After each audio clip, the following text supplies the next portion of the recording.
मेरे बुरहानपुर की जनता, मेरे भाइयों, मैं सम्मानित हूँ बल्कि इस स्टेज पर आकर के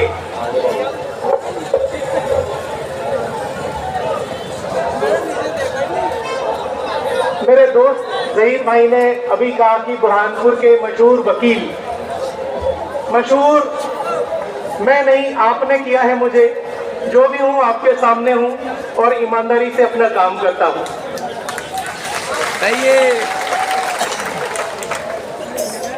बुरहानपुर मेरी जन्मस्थली है। यहीं पर मैं पैदा होकर के आज मेरे 57 साल की उम्र है। यहीं की मिट्टी का मुझ पर कर्ज है जो मैं निभाने की कोशिश करता हूँ। आज मुझे ये मौका मिला है कि चुनाव की इस बेला में मैं आज आपको अपने मन के उद्गार जो मेरे मन में है उसे संबोधित करूं। देखिए, बतौर वकील 2010 में मेरा रजिस्ट्रेशन हुआ। तब से आप सभी लोग या और बाहर के लोग क्लाइंट के रूप में मेरे पास अपनी आते हैं और मैं पूरी ईमानदारी से वकील के रूप में अपनी सेवाएं देता हूं। मैं केवल इतना कहना चाहता हूं कि हमारे प्रतिनिधि विधायक और सांसद के रूप में जिन्हें हम अपने बहुमूल्य वोट से चुनकर विधानसभा में और लोकसभा में भेजते हैं, वो केवल इतना नहीं कि आपका ये वोट, ये मान के चलिए जरूरी नहीं कि आपको अपने कानूनी हक लेने के लिए कोर्ट में ही जाना पड़े। हमारा आपका जो प्रतिनिधि होता है, ये उसका काम होता है पहले कि हमारे साथ जो भी नाइंसाफी हो रही है उसको यहीं पर ही निपटा दे।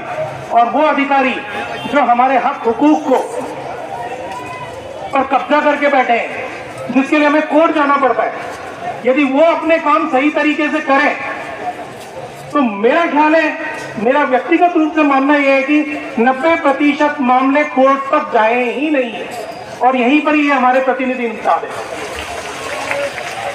लेकिन मेरा व्यक्तिगत एक्सपीरियंस है कि आपकी जितनी भी समस्याएं हैं, ये 90% यही प्रतिनिधि के थ्रू ही निपट सकती हैं, जिन्हें ये प्रतिनिधि निपटाते नहीं है, बल्कि हमें इस तरह भीख के रूप में देते भी हैं, तो जबकि वो आपका हक है और ये उनकी ड्यूटी है कि वो आपको उन्हें देना चाहिए। बहुत ही मखसूस, बहुत ही लिमिटेड मामले जो होते हैं वो ही न्यायालय तक जाते हैं जिनमें विवाद होता है।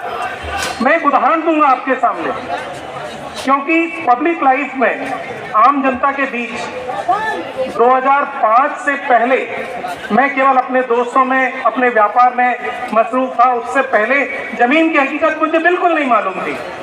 2005 में दोस्तों के साथ दोस्ती हुई।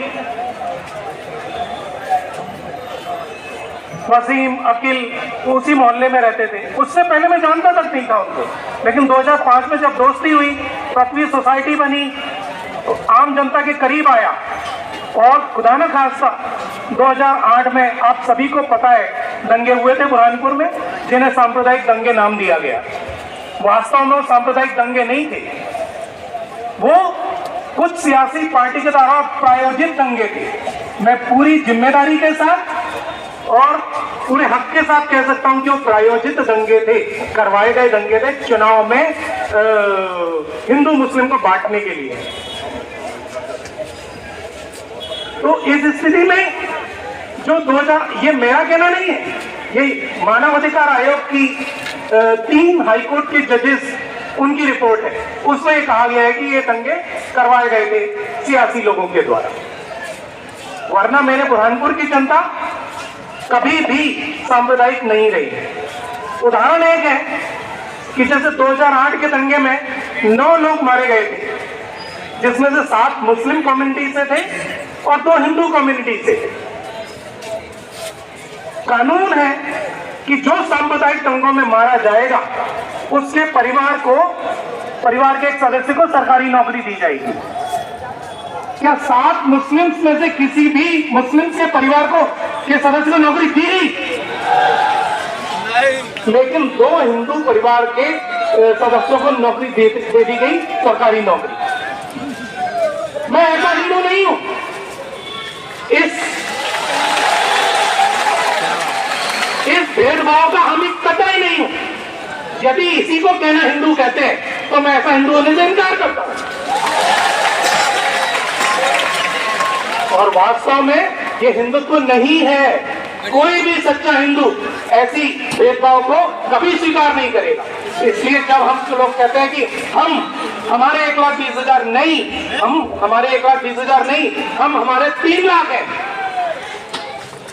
और जो सही सोच के हिंदू हैं वो कभी भी ऐसे भेदभाव को कतई स्वीकार न किया है और न करेंगे। ये तो एक उदाहरण दिया मैंने आपको। तो ऐसी स्थिति में समय कम है, बहुत कुछ बातें हैं कहने के लिए। एक आखिरी बात कहकर के अपना स्थान ग्रहण करूंगा। ऐसे ही कुछ एक हाथ तो कई और मामले हैं जो मुझे पता है। मोहम्मद साबिर साहब शहीद थे बुरहानपुर के, लेकिन उनको 2004 में बीजेपी सरकार आई और वहां से अब तक बीजेपी सरकार रही पीछे, और हमारी सरकार रही पीछे। और हमारे एक पिछली बार जिनको आपने टोकरे भर भर के वोट देकर के जो जिताया, इंडिपेंडेंट कहलाए, जो इस बार कांग्रेस पार्टी से खड़े, उनको आपने टोकरे भर भर के वोट दिए।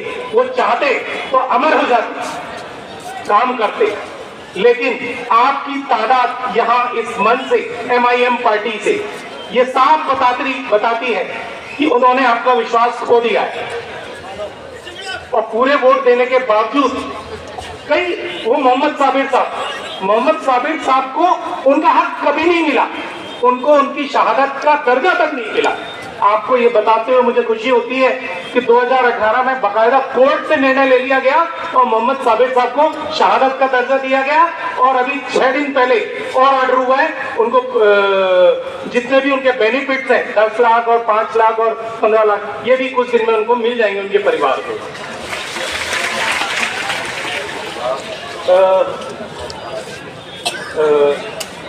मैं अपनी बात कह करके कई बातें कभी और आपको 17 नवंबर को याद रखेंगे।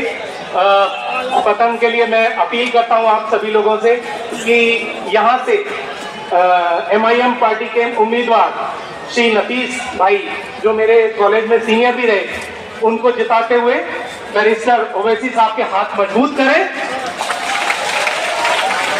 देखिए, केवल एक छोटा सा, कई लोगों को शिकायत हो सकती है नफीस भाई से, किसी से और हो सकती है, लेकिन आप लोगों के बीच में से हैं, कभी भी जाकर के हम और आप उनको कभी भी पहुंच कर लेते। वो ऐसे नहीं है कि वो कार में बैठ गए तो उनके पीछे पीछे दौड़ना पड़े और हमारी आपकी उन तक पहुंच नहीं हो पाई। कभी भी उनको पकड़ लेंगे, अपनी बात कह करके उन तक पहुंचा के उनके माध्यम से विधानसभा में पहुंचा सकेंगे। तो मेरा आपसे निवेदन है हाथ जोड़ करके कि नफीस भाई को जिता करके, भारी से भारी बहुमत से जिता करके ओवैसी साहब के हाथ मजबूत करें।